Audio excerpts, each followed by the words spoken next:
ఈ లైఫ్ నువ్వు చెడగొట్టుకోవాలని ఎప్పుడైనా అనుకుంటావా? ఎవడైనా అనుకుంటాడా? నా కెరీర్ నేను చెడగొట్టుకుందాం అనుకుంటాడు ఎవడన్నా? ఎప్పుడైనా కూడా చెడిపోద్ది అంతే. అందుకే మన కర్మ సిద్ధాంతంలో చెడిపోవడం బాగుపడటం మన చేతుల్లో లేదు. కొన్ని కుదురుతాయి అంతే, కొన్ని కుదరవు. అంత చేసినా నువ్వు ఉన్నావు, నీ అంత తెలివితేటలు అతనికి ఉన్నాయి. నీకంటే బ్రహ్మాండమైన పొజిషన్లో అతను ఉన్నాడు, నువ్వు తక్కువ పొజిషన్లో.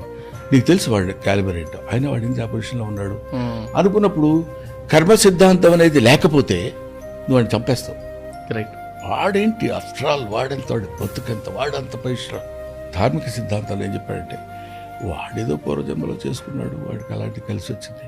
మనం ఎంత కష్టపడా మనకు కలిసి రాలేదు. మన కర్మ ఇది ఎంత హాయిగా ఉందో చూడండి.